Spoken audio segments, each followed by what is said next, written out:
So, topic, leadership development, a quick view of developing leaders. My view is that there are 4 critical elements in developing and nurturing leaders. And it starts with attract the right people, develop those individuals, constantly assess, and then retain. And you need to do all 4, but I would say that the lion's share of companies spend the majority of their time on the first one, on attract. And obviously, you've got to get attract right, or the rest of the building blocks aren't going to much matter. But I would also submit that spending as much time on the next 3 blocks is almost as critical as the attract piece.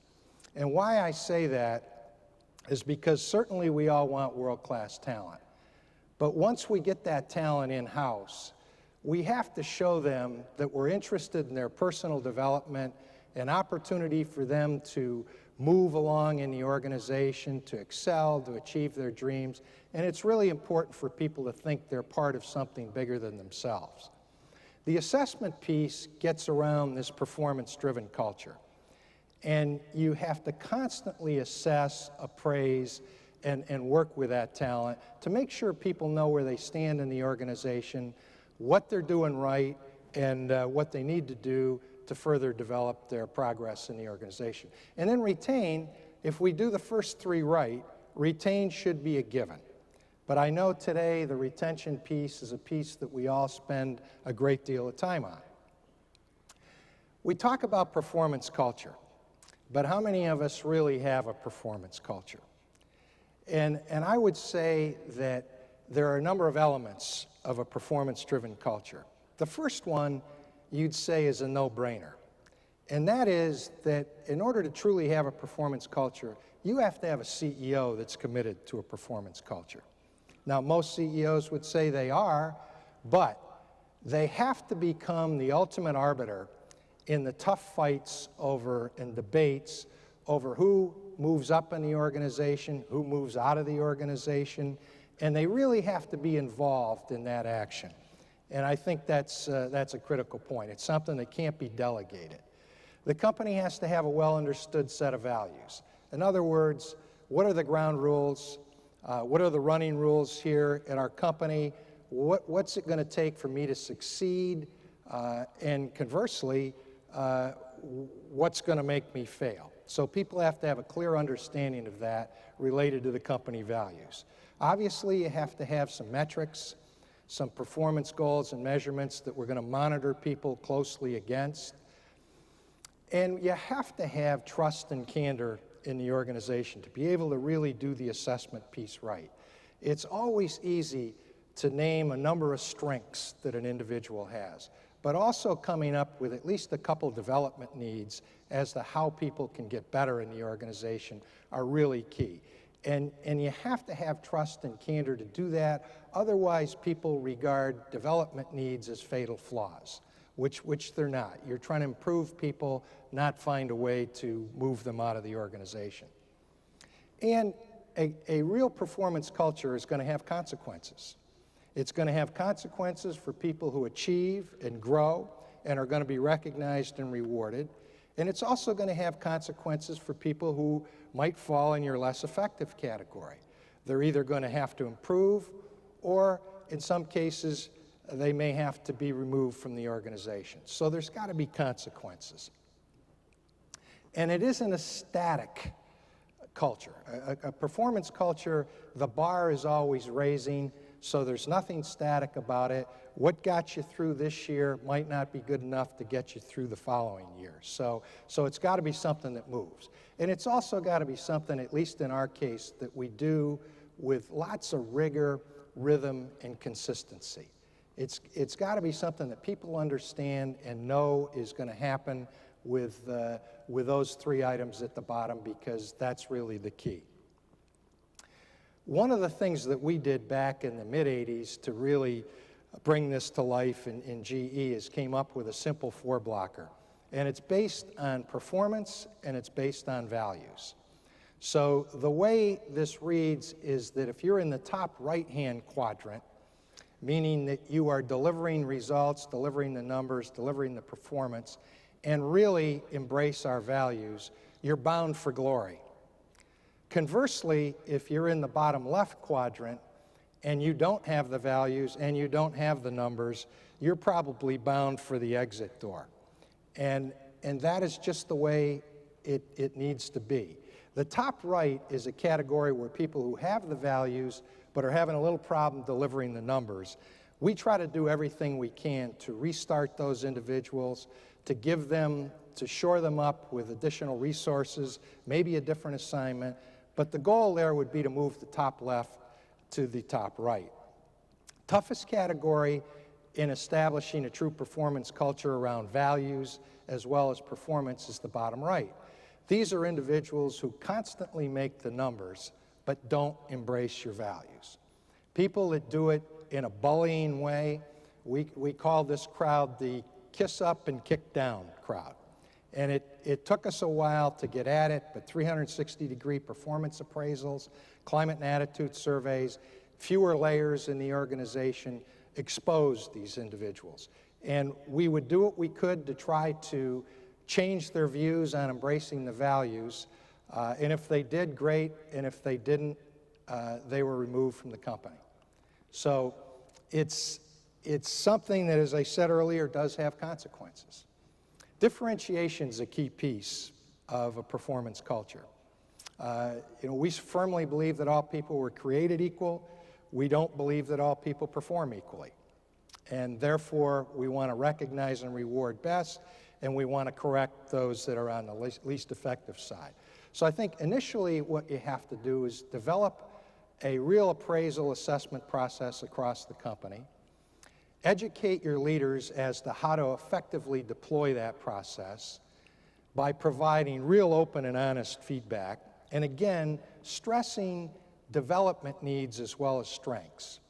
And it's, as I said, it's always easy to put together a long length of strengths, but everybody should have one or two development needs that could truly make them better and make the organization better if they embrace it.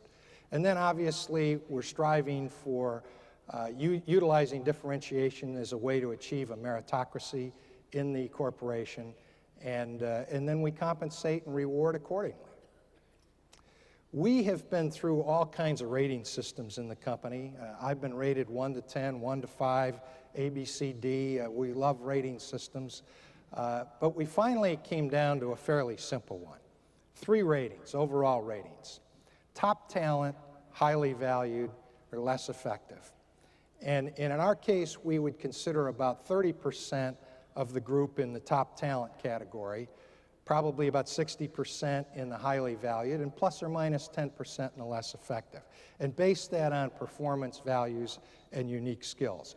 And this is a good way to at least get at segmenting your organization when it comes to things like stock options and bonuses and the like. Having this kind of a rating system can be very, very helpful.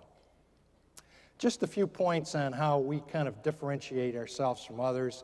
It involves leadership values, deeply rooted operating systems that have been around this company for decades, extensive leadership assessment and training. We have a facility up in Ossining, New York called Crotonville, which is the GE University, and we put through 10,000 between employees and customers through Crotonville every year, teaching them things like change acceleration programs, executive development skills and the like, which is a great, great facility for the company. We do have a pretty well-developed management system, a great pipeline around the world, and we're always trying to seek ways to get better. So that point of continuously raising the bar. HR. HR in GE does not have to be, or as it is in some places, viewed as the picnics and benefits crowd. HR in GE has been elevated to a real business partner, a legitimate business partner. And as I say, Welch was the one that called it the picnics and benefits crowd. Health and happiness was another term that came to mind. But his point was to try to jar this organization into becoming legitimate business partners.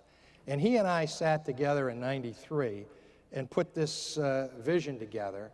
The umbrella vision was that we wanted to make GE the most exciting and competitive enterprise in the world. And then from an HR perspective, we wanted to make HR leaders highly credible, visible, value-added business partners, and all that comes with that. So you want HR initiatives linked to the business scorecard, and you want HR leaders that understand the levers of the business. As far as future HR challenges, it's going to be on attracting, developing, and retaining great talent. That'll never go away. Engagement, this is one that I think we all face when you see surveys that say that only about 30% of most of our employees in the US are fully engaged, and that 1 in 3 employees surveyed recently in an HR survey say they're thinking of changing employment or changing jobs post-recession. So we really need to capture hearts and minds of employees in this process. We need to define success, we need to redefine winning going forward, and then developing compensation and reward systems in a very, very tough environment.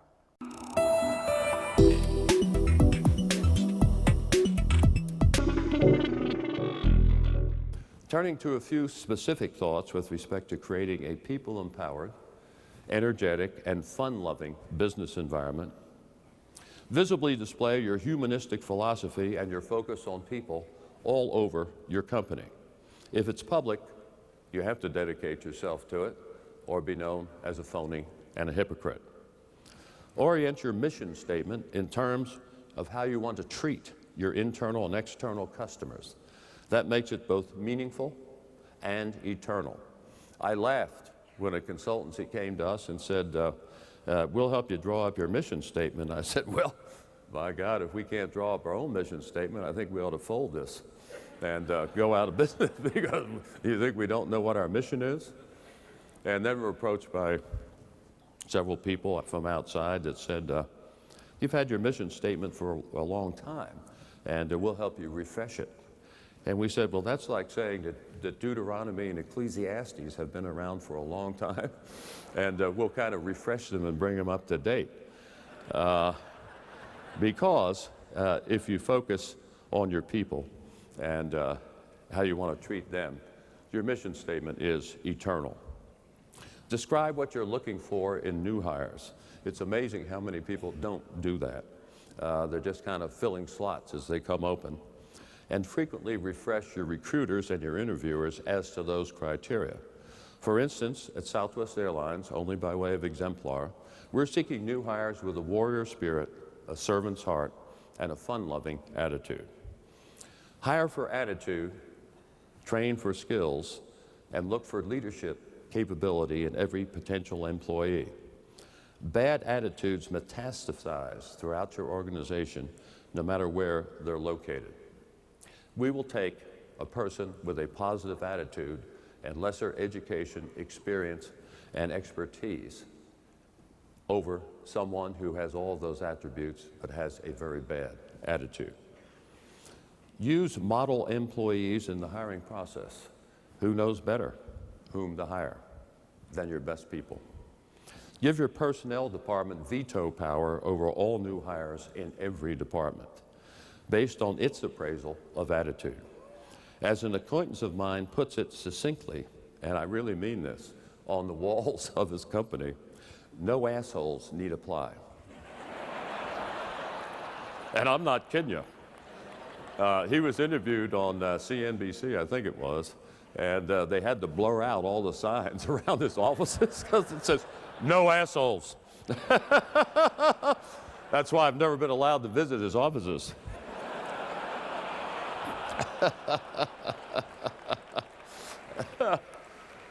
And when hiring in substantial numbers for a given department, start with group, not individual interviews, to determine how people react to and with other people. That's the point. And we ask people, for instance, how did you use humor to extricate yourself from an embarrassing situation? And you hear some of the damnedest stories you've ever heard. And what people don't realize is, when they're in that process, that we're not paying total attention to the person that's answering the question. we're looking at the other people in the group, seeing how they respond to the presenter, because we want to see whether they're absorbed in their own navels, no matter how pretty and lint-free they might be, or whether they're really supporting the person that's up there under fire. Have some top officers address all new hire classes. That shows how important the new hires are. Also, intensively and personally review new hire attitude and performance during the probationary period. In our opinion, the dominant themes of all training should be leadership. Everyone is a leader by example. And customer service. Leadership and customer service. Everyone, including the finance and legal departments, has customers, internal and/or external. The general office is basically only the supply corps for the troops in the field. Their servant, not their master. Provide guidelines only, not rules. The golden rule is the fundamental guideline.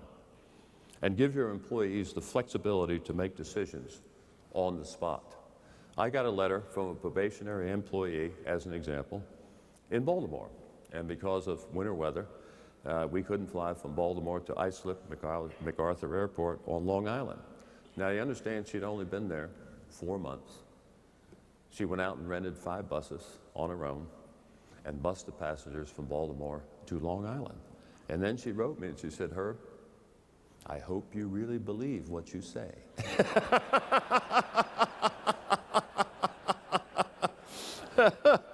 And so we gave her an award for her initiative and her bravery. And we follow the practice of trying to check every improvement, so-called, with the field first. Who knows better, by way of example, than the receptionist, what capabilities you need in a new telephone system? And who knows better than a customer service agent how a new point-of-sale system affects customer interaction? Tell employees to be themselves, to act naturally, to have fun, that you don't have to wear a mask or look like a brick at work. We hired you because you're you, not because you're a robot or an automaton. Robert Frost said, "Isn't it sad, isn't it a shame that people's minds work furiously until they get to work and then they stop?" Well, we're trying to keep them going. So even if the bodies leave early, the minds stay late. Communicate, communicate, communicate, and communicate, but not in corporate speak or bureaucraties, which is not only boring, but hardly understandable. Set up employee services and employee care departments, which are constantly in contact with employees who have any professional or personal problems. Show that you value your employees as individuals, not just as workers. Through word and by deed, join in their every personal exaltation, such as the birth of a baby, and their every personal mishap and grief, such as the death of a relative. You always hear from us when anything important happens in your life. As a business becomes larger and more widespread geographically, establish culture committees. Establish culture committees, in effect, as missionaries to spread the word and keep the fire of culture burning. And constantly honor and constantly celebrate employees who display golden rule behavior, inside or outside the work environment, because they're the role models for all of your people and how you want them to behave. Culture is admittedly difficult to define.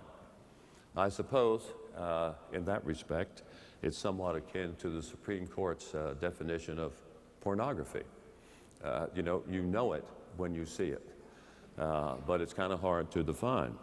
And I ran into that when Diane von Furstenberg wrote me some years ago and said that she had flown on Southwest Airlines and that she really didn't like our ambiance.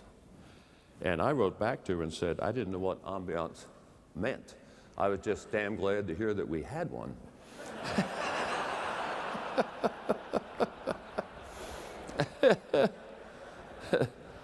But even though it's definitionally elusive, that does not diminish the significance and the power of culture. And former Governor Earl Long of Louisiana brought that home very forcibly to me.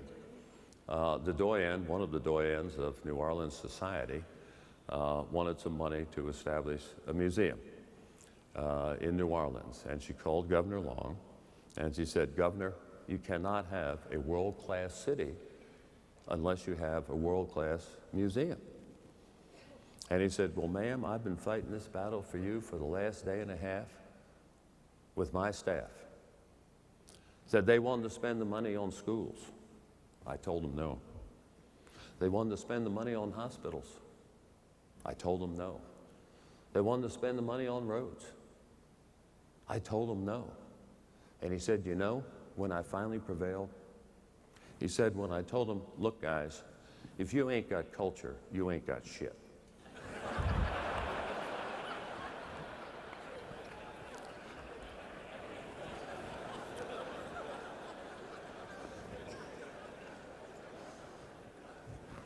What you're basically trying to create, in my humble opinion, is a company where people smile because they want to, not because they have to.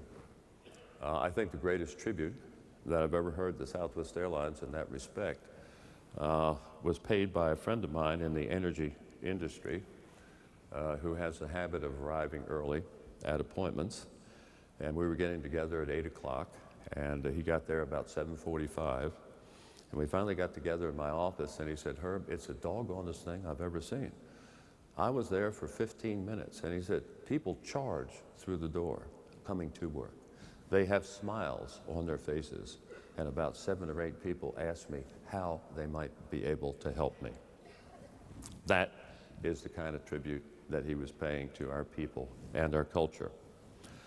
Finally, I want you to know that I remember the little girl's essay about Socrates. She wrote, "Socrates was a philosopher. He talked a lot. They poisoned him."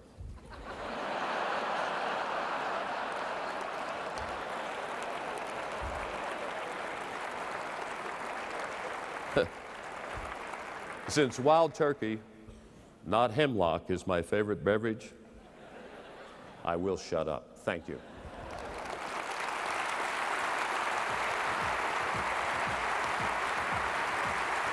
Thank you. Thank you.